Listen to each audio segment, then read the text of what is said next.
Hi, everyone. And if you're watching this video, I'm guessing you're prepping for your MBA applications and you're thinking of Booth. So today, I have a very special guest with me. So to introduce us, I'm Natasha. I head MBA admissions at the Red Pen. And with us, I have a TRP alumna, Sravya Devulapalli. And she is currently a student at Booth. And I think what we really would love to do is have a discussion to understand life at Booth. It will be very interesting for me because, working with Sravya before application and now interacting with Sravya while she's at Booth, I think I would really like to understand the transition from research and, understanding a school at the point of application and now understanding the journey on campus. So with that said, we're going to cover a wide range of topics today. We'll talk about everything from Sravya's experience academically. We'll talk about life off campus, and we want to talk about things that an MBA applicant really should understand before they think of the journey to both. So with that said, we're going to do a deep dive in. Sravya, I think the first question that I really need to ask you is about Booth and its quantitative rigor. It's Yeah. often spoken about in the same breath. It's the main attraction for applicants. So now I really want to understand, how does the experience actually challenge you when on campus? Yeah, no, first of all, thanks for having me here, Natasha. I'm really excited to talk about this. And I think this is the most important part, in fact, what people think about when they think about Booth. And I just want to give a little bit of flavor by talking about my experience with it. Marketing is something that I was very interested to learn about, but I had always heard about like that data-driven rigor associated with the courses at Booth. And it was very interesting for me to see as well that the marketing strategy course I did had a lot of data-driven elements weaved into it.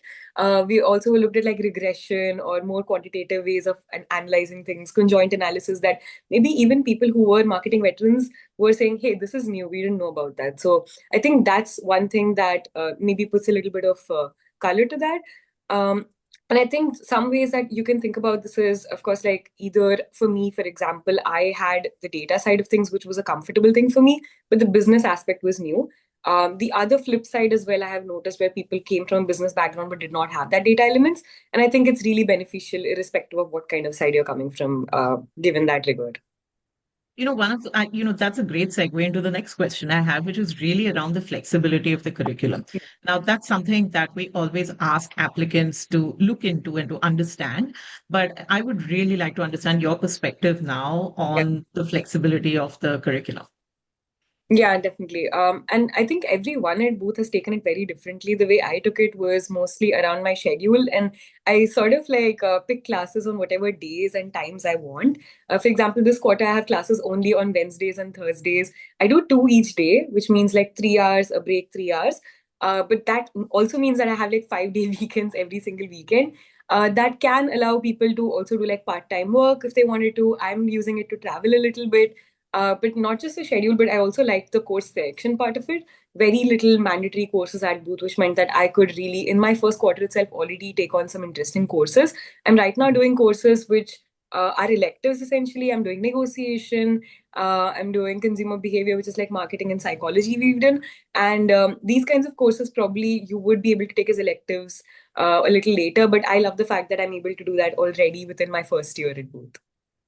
The first two questions we've talked about, like some very specific areas of interest academically, but I Yeah. really want to understand, which classes have really challenged you and like taken you out of your comfort zone. Yeah, yeah.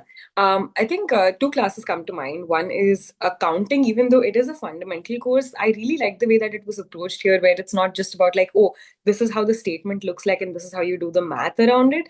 But it really went into like the financial statement analysis, which is like, what do I do with these numbers and how do I actually practically apply it? And I love the fact that our accounting professor in the first class said, I know none of you here are actually trying to be accountants. It's mostly about how do you understand just enough so that you can make really good like insights from it in business. And so that was the one thing where I was like, oh, numbers is something that are comfortable to me, but interpreting it and using that in business, taking that one step ahead was something I really enjoyed. The second course that I can think about, I mentioned consumer behavior already, but I found it really interesting when you think about like psychology, biases that consumers have. Maybe when they're even looking at the packaging on a product, they're thinking about like, oh, the font means something and gives them certain emotions. So those kinds of subtler aspects I never thought about, and that's something that's really out of my comfort zone as well, with my background being a lot more quantitative. And so I think this has challenged me in a way to open up a side that I have never thought about, I guess. And you talked of approach, and the next thing that came to mind was the Chicago approach. Yeah. We hear so much about it, right, from the outside, but what does it mean to actually live with the Chicago approach? Yeah. So I think it's really shows up in your day to day, irrespective of like what aspect you're talking about. Interestingly, I saw that within my classes, for example, when it came to like negotiation that I spoke about, we have like a preparation worksheet. We go in with a very structured, very analytical way of looking at those cases, and even after that, the way we're reflecting the kind of feedback that we give each other, it seems in a very like structured, a template sort of a fashion. In my eyes, that is what the Chicago approach is all about, where you have like you're not really lost, but you have some sort of structure associated with it so that it helps you think in another direction. That also showed up interestingly while I was recruiting for consulting. Even when we were casing, we didn't really have like a set template of how we had to case, but there were a lot of like rules that you picked up along the way and started to think more analytically that, oh, let me think about this, let me think about that. And you sort of had a mental checklist built by the end of it. And I noticed that pattern, especially when I was casing with my peers. So I think that shows up in classes, it shows up outside classes when you're talking to people, that how they think analytically about their life as well, and even during recruiting. So it was very interesting to see that weaved in. And I think definitely I see some patterns in the people that I observe around me as well. I just want to segue slightly, from the academic to the cultural aspect. And I think the first question here is going to really be a combination of both. Yeah, But Booth is often described as, intellectually very intense. It's an intense experience. And from what you're yeah. telling me, it does kind of permeate every aspect of your life. But how does that intensity translate to all parts of your experience? Yeah. If I had to really describe the people, the way I think about it is people here are really smart. Every interaction that I've had, I've learned something new. And it's because, of course, people are coming from different walks of life. But the interesting thing around it is I've never felt like someone's like rubbing it in my face. There is a humility, like an humbleness that I've noticed around it. So I think it's the perfect combination for me to surround myself with that. I'm surrounded by smart people who help me learn, but also are humble about it. And so I've really enjoyed this intellectually intense environment where I've learned, but in a very positive, like a healthy environment in my eyes. The way it translates, of course, into these different elements is in an academic setting. You're often paired up in groups. It just happens that way that there's a lot of group work associated with almost every class. And because of that, I may not always be in groups with like my friends or my close circle. It's really people that I've maybe talked for the first time as well, random groups sometimes, and then also across first years and second years, given the flexibility of the curriculum that you have, people sitting in on every kind of class. And then at that point, you realize like somebody has an experience in advertising, maybe, and somebody has an experience as a software developer, and I myself come from analytics. And just putting all those pieces together, you really do learn from the expertise of each other and build up like a higher quality product.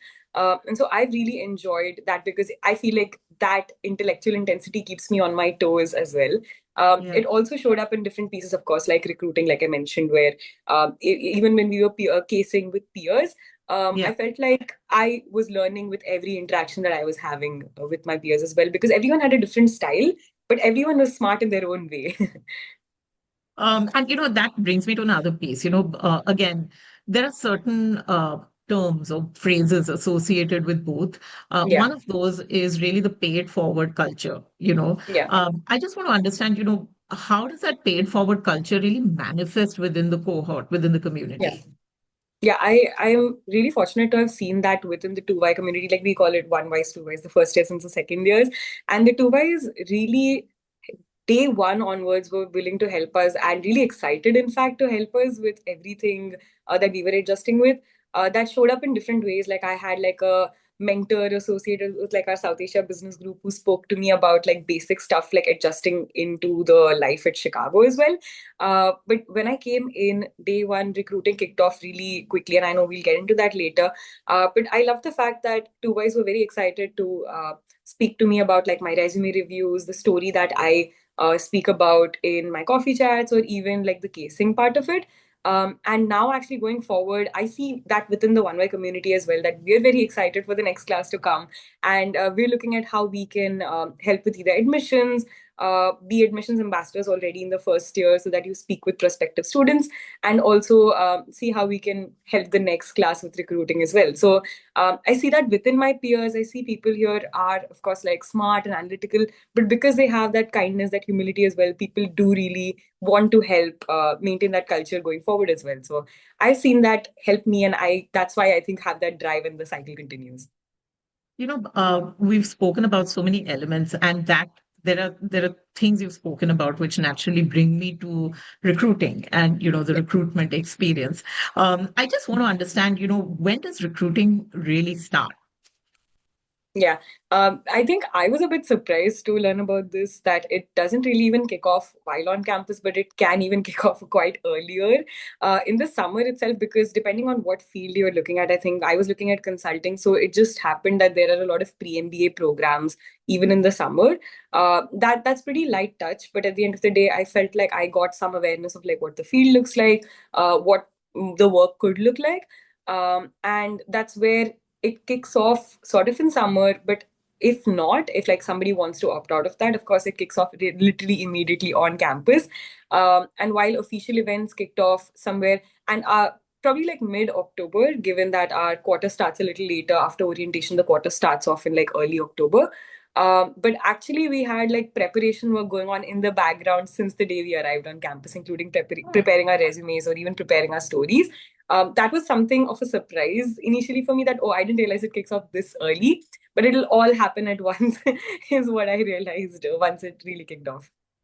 So, that brings me to a couple of questions. So, you're talking about really a very intensive experience, but I'd like to just understand, a little bit about career services, the resources available to you, Yeah. something that most students or incoming students really underestimate or don't really realize they have access to. Yeah, definitely. I think there's a lot more resources than people will imagine actually exist. We have, of course, like our management consulting group, which is separate from the career services, which also is like pretty hands-on and mostly student-driven. But I think through career services, one really important resource that I identified was the career advisors. These are essentially two guys who are linked with career services. And sometimes I think it can be a little intimidating for people to just walk up to professionals and ask for advice.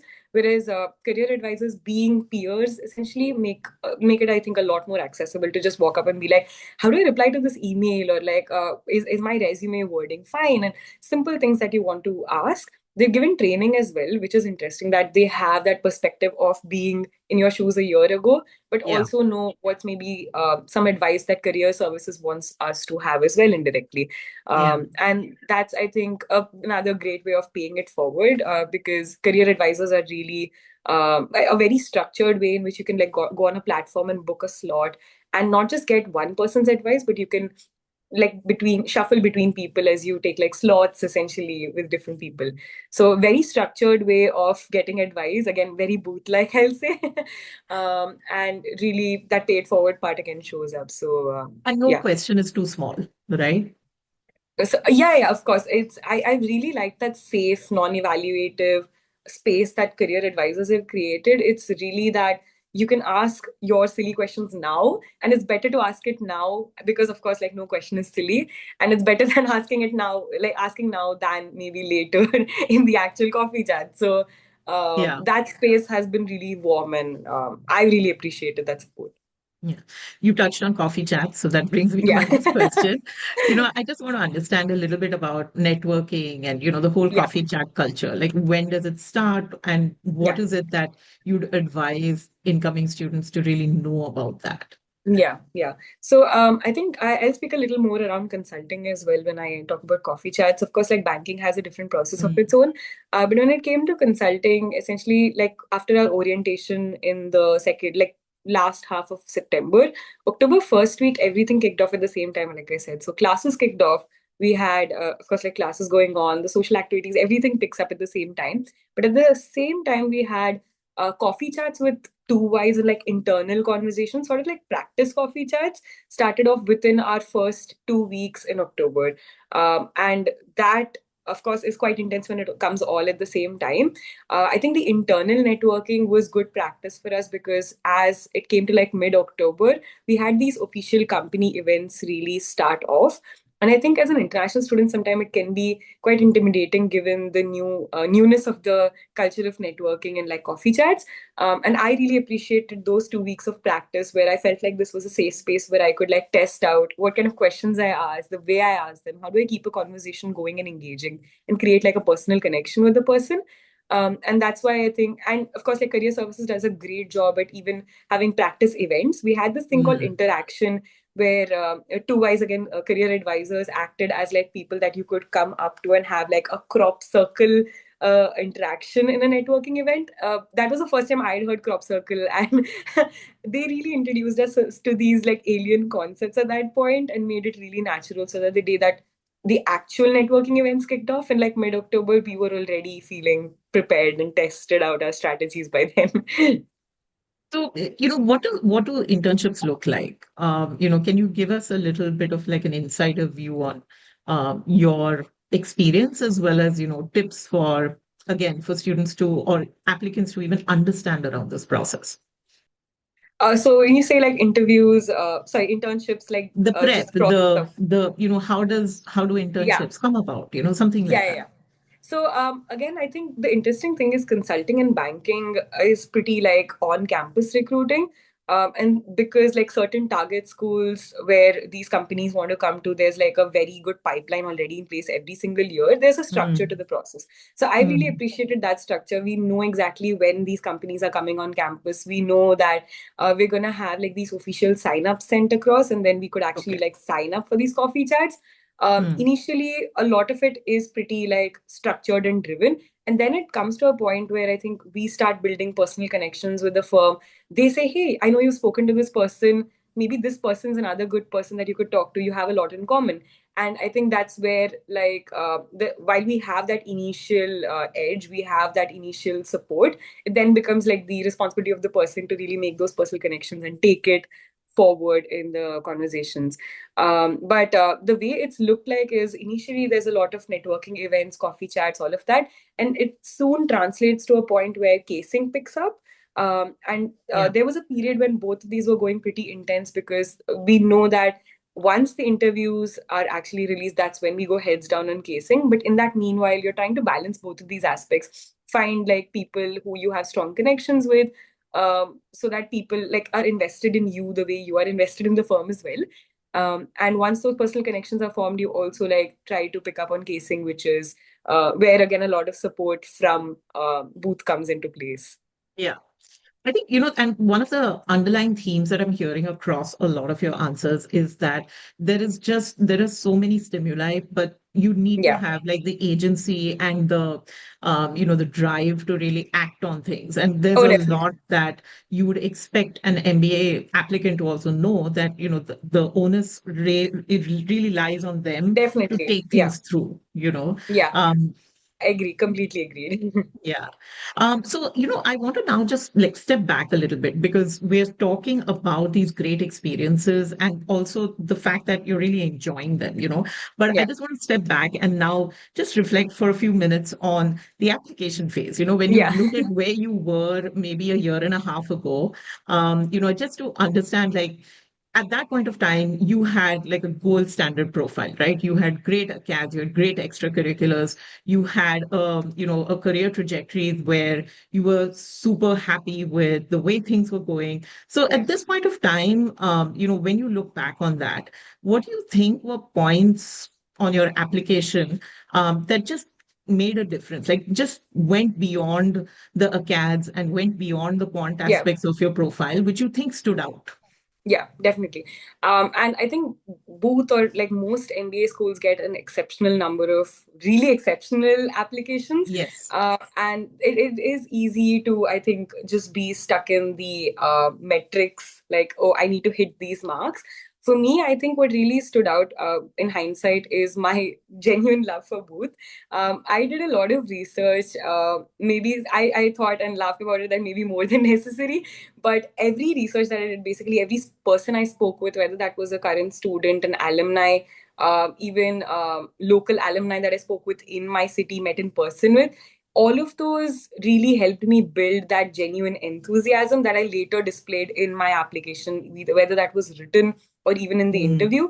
And I think in hindsight that that's exactly what they're looking for. They want someone who is really invested and knows that Booth is the place for them, because every MBA program has its own ethos. But and while my profile might stand out at Booth if I do the research for Booth, if I don't do the research, it would have probably not stood out that same way. So I think that is one of the key elements that I felt, that having that genuine enthusiasm and that like love for Booth through my detailed research is what helped me really stand out. But of course, there were other elements and I also think they helped. Like my move, I was working in London right before this, Yeah. while I was in India before that, and I think that international experience as well helps. I do see a pattern, especially because here again, I feel like networking or coffee chats were a little easier because I had already had that experience of putting myself out of my comfort zone and speaking with people with people who I did not have a lot in common with. Yeah. So I think international experience helps, but also the prime thing for me is still, I think, the research that really, I think, shows in the application. And I think one of the things that I do want to mention at this point is, engaging with people, it does pull a lot of people out of their comfort zone. But I Yeah, think it's a skill that you build with every it's a conversation. practice. Yeah. Yeah. And So the more you I'm do it, the actually better glad you I get. did that.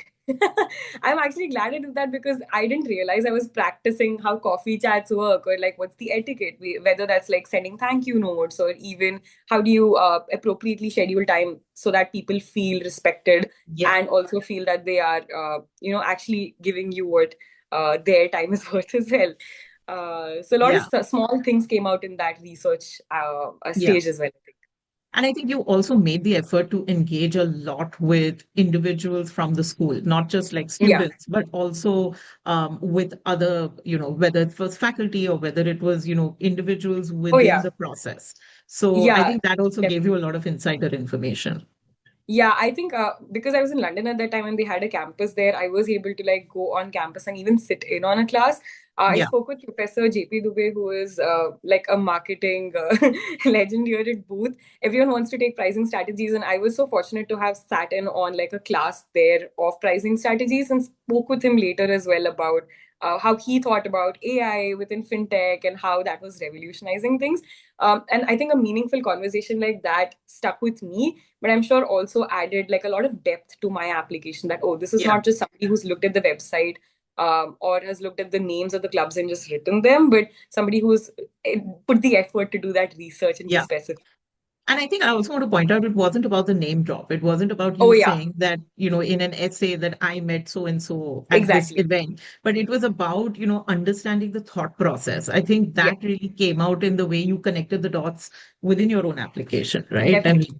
mean, another thing I do want to do is also check because apart from, of course, putting an application together and doing the research, a lot of people also, have this anxiety around test scores very, Yeah. close to application. So I just want to take a minute to understand your approach to balancing like getting a test done, putting an application together, and holding down a career at that Yeah. point.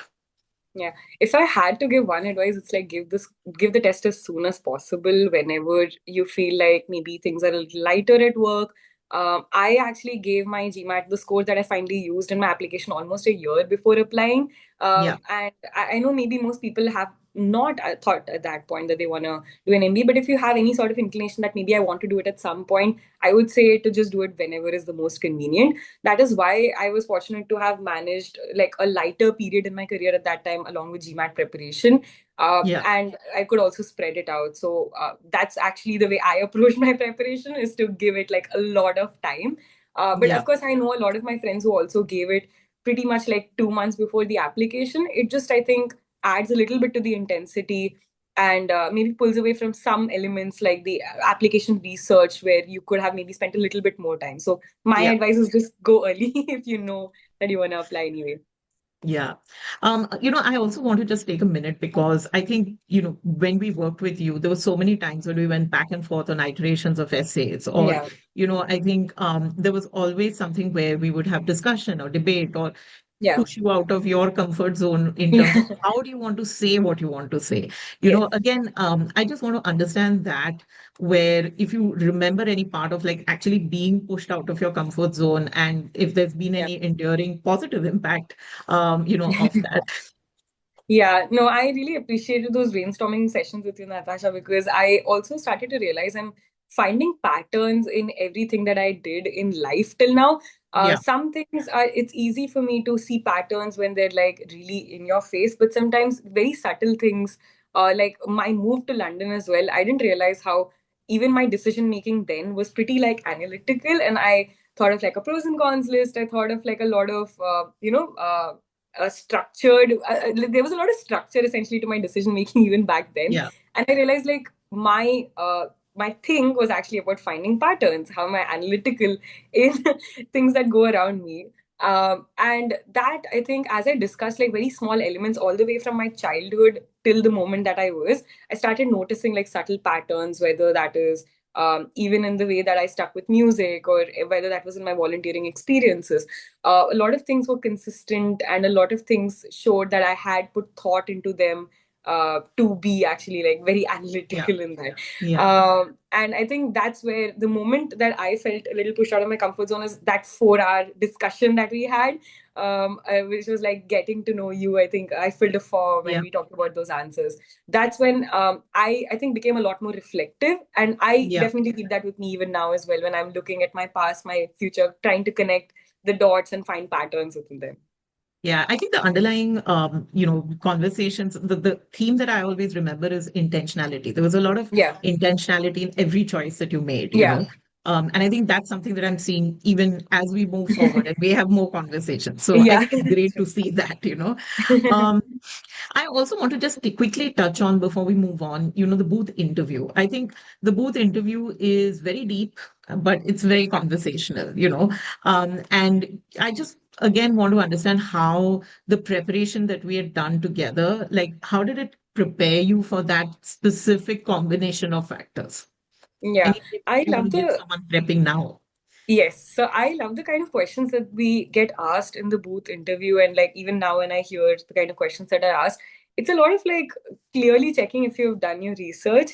Yeah. It's simple questions. They're not trying to like trick you or find a way to like throw you off your game. It's really to make you feel comfortable, make you feel welcome, so that you can put your best foot forward. Of course, it is evaluative, but I don't feel like they make you feel that way, that oh, I'm gonna evaluate every single word you're saying and put you in an uncomfortable situation. The question Mm, banks, the mock interviews that I had with you guys, those stuff were like really beneficial.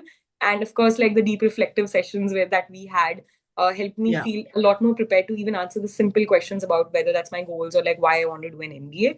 I think my most important tip would be like the way I went into my interview was I had a certain like must cover kind of points that I wanted to ensure I spoke about in my interview, some things that I thought were really key elements of my application. And I went in and ensured that I hit all of them. If Yeah. you are able to, of course, like weave them into like whatever answers you get, there'll be a lot of behavioral questions, I think situational questions. And it is possible to like highlight certain elements through the stories of your past. Yeah. Otherwise, there's of course like an anything else kind of a question at the end, and I think that is a great point to pick up and like use it so that you can bring up that element if you've not covered it. But I would Yeah. say feeling prepared, the way to feel prepared is to go in with that must cover point list before you go in. That's so true. That's so true. I want to now just like zoom back to the present, okay? And I want to understand a little bit about how you view the ROI of your MBA. Yeah. So there's of course like a lot of explicit costs, right? Like there's like tuition, there's living Mm, expenses, and there's gonna be other MBA expenses as well included, like associated with the program. minus, of course, any scholarships that you get. Like that's the explicit kind of things. But there are Yeah. opportunity costs, of course, to like think about what are you losing during that period. And I think one important consideration is, of course, like the lost salary, the wages of the 2 years. Yeah. And that looks very different for a lot of people depending on where they were working, maybe like geographically, what the salaries looked like. But Mm. I'm also looking at in terms of what is the break-even point. I consider that to be a few years. And Yeah. when I think about what my returns look like, especially like over the long term, I think there's definitely an advantage. There's that point after the break-even point where it just makes sense that I did the MBA. So the way I'm looking at the ROI is, of course, not like the costs that going in, but I need to think about the returns. And this is like a very MBA way of looking at it. But I think that is like a holistic way to look at it instead of just looking at that tuition sticker price and saying like, oh wow, that's a lot. Yeah, yeah. And you touched on this, and I just want to ask you this like separately. Yeah, Things like cost of living, like especially if you're coming to both. yeah, I'd like to understand two things. One is what can you tell people about the cost of living in the city that you're in or yeah. with the experience on campus? And the second thing I want to ask you to just maybe give a few tips around is what are the hidden costs, like things that people Yes. don't estimate for? Yeah. No, I love that question because I feel like that is something I didn't think about, and I feel like people should know this. Chicago, of course, like as a city, when I think about it, is actually quite affordable compared to a lot of the big cities in the US. Mm. I've loved that my rent is actually significantly lower than how much I used to pay in London. And even when I compare with other big cities, like maybe whether that is on the East Coast or the West Coast, I think Midwest has that amazing point where it's like a hidden gem in terms of affordability. But of course, there's a lot of things to do in the city. So I've loved that good balance of like affordability plus a big city. In terms of hidden costs, I think there's quite a few, especially around travel, that people don't really think about so much. Yeah. A lot of these are optional, but you want to weave them into your experience because it makes the most out of those 2 years. Could be some subtle things as well. Like if I, for example, want to go back home for the vacation, sometimes I need to think about like travel back to India. That's expensive. I need to think Mm. about even like vacations that I'm taking while in my MBA. Maybe I wanna together, like with a group, go to some place just for fun. But there's also like career treks that happen. You're going in, like right recently we had like a tech trek. People flew into San Francisco and were there for a couple of days. I know there's other treks going on in New York as well. So you want to probably go there to make those connections and also like make the most of your networking, which works like really well in person. And so I think the travel is one, like the hidden cost that we don't talk so much about because it is optional, of course. But there's Yeah. also like club memberships. You pay for even certain big events like galas, and you can, of course, get your money's worth of the food and everything, and it is entertaining. But these are certain like must-do experiences that you want to weave in. And so I think it's just like, even though it's optional, it doesn't feel that way. And so you end up spending. Mm. So that's one thing I think people should know about. Yeah. And I think, there's tremendous value you derive from everything. So somewhere it's around the balance Definitely. that you need to maintain, right? Exactly, Cool. exactly. You can't go to everything, and that's what I feel. Every MBA program has tons of things going on every single day, and you need to Yeah. like pick and choose and optimize for what you want to do, what is worth your time as well as money, Yeah. because you can't do Yeah. them all. That's for sure. Yeah. Yeah. I think it's a problem of plenty, right? Like which one Yeah, do you choose? good problem Okay. to have for sure.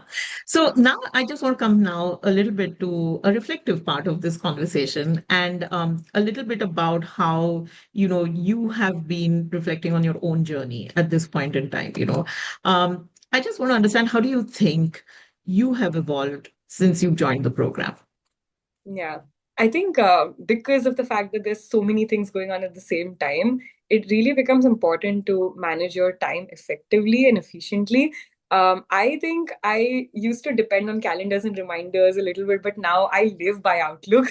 Everything that I do is on there, and this has helped me actually optimize my time in a way to like test my limits to see that, Okay. oh, I have an hour, let me fit something in. And the way that I now work is I want to optimize it to that point that those 2 years, when I look back, I know I did every single thing that I could fit in. So for me, this has been till now a journey of testing my limits, going out of my comfort zone in terms of what I do, but also how much I do. I'll just give an example week where in my first quarter, I was still adjusting to things, of course, but there was networking, academics, and like everything extracurricular going on at the same time. There was this one week when midterms were going on, so we had exams all the time. But of course, like coffee chats, networking events were pretty like in their peak at that time.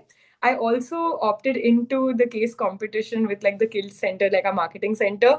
And that was the week when we were finalists. And so we had to put in all of the time in that one week preparing for that competition. We ended up coming second, which was great. But I felt really like I stress tested myself in that week. And I was surprised that, oh, I didn't even know I could do all these things at once. So it is possible. Yeah. And that's where I feel like I have evolved through the program, maybe by understanding my own limits and like getting to do things that I wouldn't probably do. And enjoying it, right? Definitely. I loved that one week. Everything worked out well. But it wasn't even stressful. It was really like keeping me on my toes and quite exciting actually as a time. Yeah. I want to ask you, like, what kind of mindset shift has like the Boothi way of thinking? Yeah. What kind of shift has it forced you to make? Yeah. So like when you enter Harper, right, there's this like our center, like basically our campus, there's this thing written that why are you here and not somewhere else? And that actually also forces you to think about things. Yeah. I've noticed that people here in general are curious, and I also feel that I have like become more curious looking at people. People feel a lot more open to ask questions, open to learn, open to share. When I come across people with maybe a different background, I've noticed that we both are like, very interested to learn about maybe each other's cultures, about each other's work experiences, what the lifestyle looks like. And that comes really from a place of curiosity and very Mm. respectfully we're learning about things. So I think the mindset shift is actually becoming more curious, if I had to crisply put that. And I think maybe also just being able to channel your curiosity, right? Like, Oh, I yeah. think you're inherently curious, but it just teaches you the best ways to bring those Definitely. qualities forward, right? Definitely, definitely. The other part of the reflection is really around, when you're at the stage of your journey, you're almost midway through your Yeah. MBA experience, what do you think are the most, especially when you're coming into the program, what are the most overrated and, like underrated aspects of the MBA experience, which you Yeah. feel that these are myths and I need to dispel it, or these are hard truths and I need to tell them? Yeah, I think the first thing around the overrated aspect is the career outcomes. When you look at the employment reports, everything looks really rosy and it looks like, oh, this is pretty smooth. It's going to be an easy ride down there. But I think that's a myth that it's very easy to just flow through. There is, of course, no guarantee for success. People need to keep working hard. There's nothing that comes by default or by relaxing. And I Yeah. think that's one thing where maybe survivorship bias essentially comes into place where people just look at the successful cases and think, okay, this is going to be easy. We're also going to go follow that path. But the reality is that you need to continue working hard. It is going to be a competitive environment, even though there's a lot of support. It's not a guaranteed outcome for anybody. And that's the reality, I think, of how these career outcomes look like. And in terms I of the mean, underrated, nothing yeah. served to you on a silver platter. Exactly, exactly. You have all those resources, like you said, Natasha, like you have so much support, but it's on you to really take that and make something out of it. Yes. Everyone's presented with the same opportunities. There is no exclusivity that, oh, you aren't allowed to join this club. Everyone joins and everyone gets those accesses. And then they put in their effort to use that and make the most. So Yeah. I think a lot is still on you. There is no guarantee. It's not like, oh, I've come here, so I should be given this role. And I think that's a little bit of a myth that maybe I've noticed in people coming in where they're like, oh, I'm sure career outcomes are good, which means it's pretty smooth. And Yeah. that Yeah. isn't true. Yeah. Um, and underrated, I'm sure everyone's heard a lot about just how social interactions are at an MBA program in general, pretty high. But I've found it actually not just in the moment to have fun, but I think it prepares you for any kind of situation in the future. You get comfortable talking with people about anything and Mm. ensure that you find a commonality and make a personal connection. I think that is something which like stress tested tests you for the real world, where you're going to come across clients with very different experiences, than you, and you still will know how to engage with them in a meaningful way and find that connection. Mm, And so I think the social interaction is often looked at in a more fun environment, whereas I think it's underrated in the way that it develops you for these kinds of potentially uncomfortable yeah, conversations in the future. yeah. So that's the way I thought about the social aspect of an MBA, I think. It also brings me to another thing. Like, what do you think now you wish you had known about both before you actually came on campus? Yeah. Because you were just invested so much in both, your research, your contacts, but do Yeah. you feel there was something that you should have known or you wish you would have known before you came there? Yeah, I think this is probably true for maybe most MBA programs, true for both, definitely, that burnout is real. Like your Mm, first quarter is going to be very intense. And I knew that it's going to be like, oh, recruiting, academic, social all at once. But I think only when it really like you hit the ground running is when you realize, wow, I feel like 2 weeks in, a month in, it's easy to feel like really exhausted. And so I wish I knew this, but of course, I was fortunate to find a support system, and while you are working hard, it's important to take breaks and like depend on those people who are your support system. You will find those people, but I think it's important to realize that it's not gonna be like all fun and games. It's gonna yeah. be different periods where some periods are going to be especially more intense during the start because it is new, it is uncomfortable, but also Mm, because that's just the way recruiting is built out. It's pretty front loaded. yeah. In one way, it's nice if you're done early and then you can enjoy. But it does feel all at once in the first quarter, and ensuring that you have a mechanism for how to deal with that intensity in the start is, I think, important. Yeah. I think, it's just been a journey, right, Flavia? But Yeah.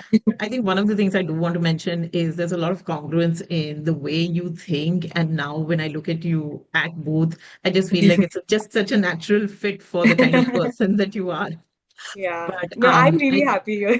yeah, but I can just see that, there's so much intentionality still in the way you're approaching things. And that just makes me feel like, those were the elements that the school saw in you, right? Because when I look at everything that you've written about or spoken about, it just reflects so much of that journey. But I'm really glad, Sravya, you could take the time to talk to us.